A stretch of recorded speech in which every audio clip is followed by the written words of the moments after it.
What a backdrop, what a location, and what a motorcycle. This is the latest iteration of what is the world's most popular adventure motorcycle, the GS from BMW.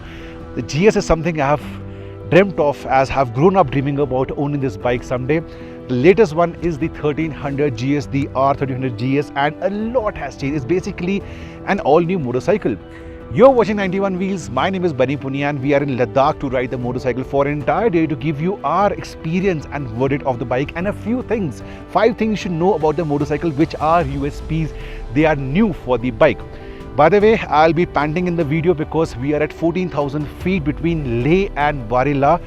High altitude, the oxygen is very less, so I'll be panting in the video. Excuse me for that. But what a location and what a bike. Let's start the video.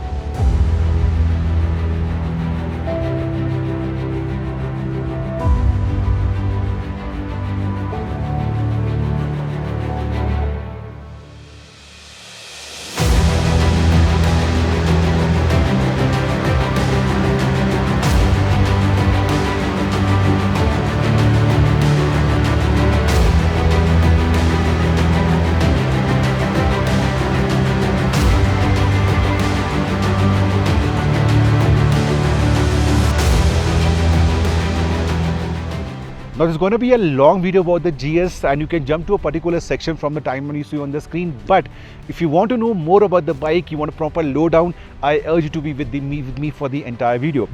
First thing first, what has changed? A lot has changed.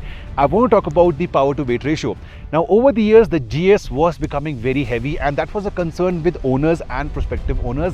Managing the bike in tricky situations was well tricky. If the bike would fall down with the luggage, picking it up alone would be a nightmare. So what BMW has done is they have given this a treatment. It's gone to the gym, it's lost a lot of weight, 12 kgs. For example, 6.5 from the gearbox and engine, 1.5 from the frame and so on. So it's lost 12 kgs and it's much more nimble. It's much more accessible with various kind of ride heights as per the model you pick, or if you pick DSA, I'll come to that at a later stage, the bike can go up and down. So it's lost 12 kgs and this motor is not an iteration of the earlier model. It's an all new engine with higher power, higher torque. So what happens? You have more power, you have more torque, you have less weight.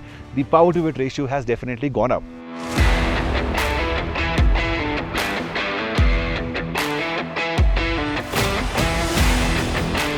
Second thing I want to talk about is the amount of technology on offer now.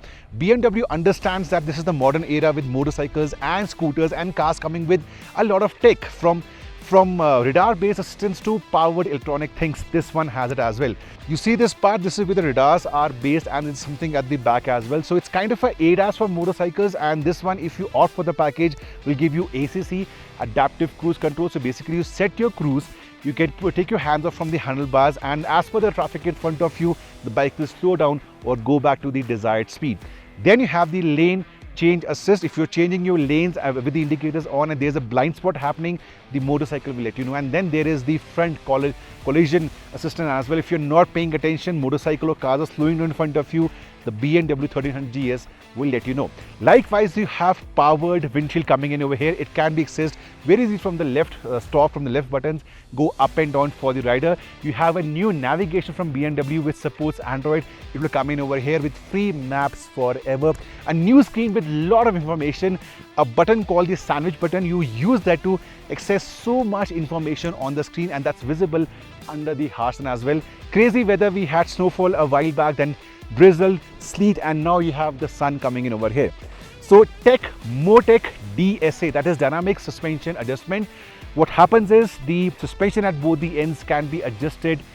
It's powered, adjusted in an electric manner. So you're going at certain speeds, you can have the bike down or up as per your desire.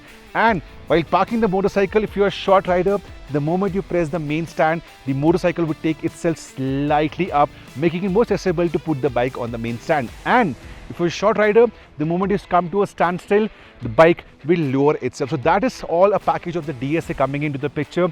I told you, lot of tech in the motorcycle. Gone is the earlier version of the headlights which I used to like, and in comes a full new LED setup from over here. And at the back, no tail light. The tail light basically is inside the indicator, so you have your indicators and the tail lights coming in over here. And we are not done yet. The key is somewhere in my pocket. Let me take out the key. You can have the key inside the pocket. It is the key fob like you do in cars. You come towards the motorcycle, it will sense the key fob. Let the key be in your pocket. You start the ignition, you fire up the engine, and you are good to go. So all these extra elements are coming into the picture of the new motorcycle. So that's about the tech of the new bike.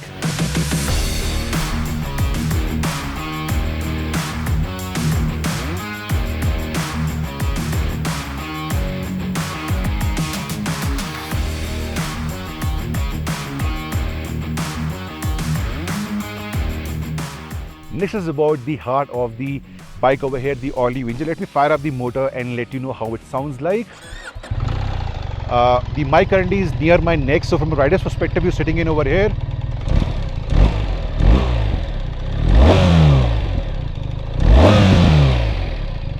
The good part is that lack of vibrations will definitely impress you. The NVH levels, the noise, vibration, harshness levels are really well under control. It's got more power, it's got more torque, almost at the same RPM as the earlier motor. So you don't have to work very hard to extract the punch and the performance from the engine. Of course, the 6-speed manual is retained and you have a 19-liter tag coming in over here. BMW says this is good enough for a touring range of 400 kilometers at nominal highway speeds. And while coming out of Leh City towards this place on open road at 80, 90, 100, the bike feels so much relaxed and comfortable with hardly any vibration coming into the picture. We haven't had a share of highway runs at a higher speed, so I'll reserve my judgment on that. But inside city limits, when you're going slow, overtaking slow moving traffic, sitting in on the saddle, in third and fourth, you can be in urban conditions very easily. In fact, even in the fourth or fifth gear, at low speeds, there is no jerk from the engine. By the way, the drive shaft over here has a new extended life for 80,000 kilometers as compared to 60,000 on the earlier version. Leaving the town of Leh behind, cruising lazily at the 80-90 mark in the 6th gear, this was, well, relaxed touring at its best. And once in a while, standing on the footpegs and letting the backside get a breather was an easy affair. Soon we were on the long flowing curves towards higher elevation, and even though we were carrying good speeds, the big adventure bike felt stable as a rock. Our base camp was off the road, and this is where I used the Enduro mode.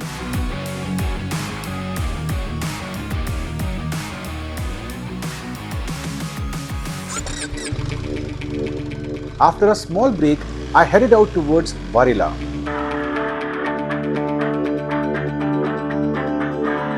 Alone, not a soul around, and possibly the best biking views ever. Motoring Nirvana at its best. And the GS sounded good as well, right?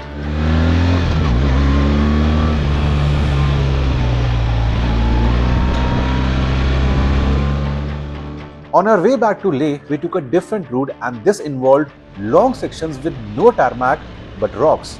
Standing on the footpegs, leaning a bit forward and using all the torque, the GS made it look so simple here. Before wrapping up the video, here are the final stats for the day.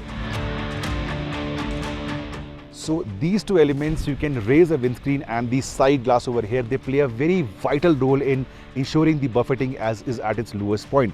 Then you also have your heated grips coming in over here. You can have them at 3 different levels, and from the riding perspective, this is how I sit on the motorcycle. The standard suspension right now, no DSA, the standard seat, and this is how I sit from a tall person point of view. And this is how the triangle looks like, the triangle of the foot pegs, the seat and the handlebars. For a tall person like me, it's really very comfortable, and you have ample space to move around on the seat like this. You can go back or forth. Off the road, I took the bike off the road for a very short while, and standing on the footpegs, no issues. Even on this curvy mountain roads going towards Varela Pass, you can be seated or you can stand on the footpegs, no issues, full confidence from the motorcycle. This, by the way, gets knuckle guards for your wind protection, and the indicators come on the knuckle guards. from the particular media bike. It fell down yesterday by someone else, so the indicator is not there, but knuckle guards and proper wind protection is something that will keep you very happy. We rode in over here at 6 degrees, and this played a very vital role in ensuring I was not feeling cold at all. And by the end of the day, we have done total of 134 kilometers, but look at this number. Almost 19 plus kmpl on the new 300 GS. This includes a variety of riding situations, which can be like urban, open, accelerating towards the higher elevation, giving shots to the camera person. So pushing the bike, this is the kind of economy the new GS will do. On normal highways, you're holding 90, 100, 110. It should be 20 plus kmpl very easily. Now, as of now, the pricing is not known to us. The motorcycle will be launched on the 13th of June, and that is when the pricing will come out. But yes, the pricing will go up because a lot has changed, and it's offering you more motorcycle for your value. The tech, the add-ons, the rider aids, the usability factor. Look at the space over here, the suspension, the performance, and the view from the cockpit, the easy to ride manner over here. For a person who's not ridden a big bike in so many months, it was so easy for me to use the bike over here. So it takes on from where the earlier one leaves, and that was the world's best adventure motorcycle. Is this one doing justice to the GS badge? Well, even without knowing the pricing, definitely yes. By the way, BMW is also offering a long list of official add-ons, accessories which you can buy. For example, the panniers, which are lockable and they have changeable internal space. They also have an internal light and so on. So long list of add-ons coming from them, and even the lineup is nice. The lineup is in front of you in terms of the color options and the official packages you can purchase from BMW. Anything you have left about the GS in my ride review, please ask me in the comment section below. I'll definitely get back to you ASAP. And a very special video came to our channel a few years back. I took the Glamour 125cc to the world's highest motorable road, Omlingla Pass. Yes, a 125cc bike to over 18,000 feet. That link is currently on the screen as well in the description section below. Post that, do watch that.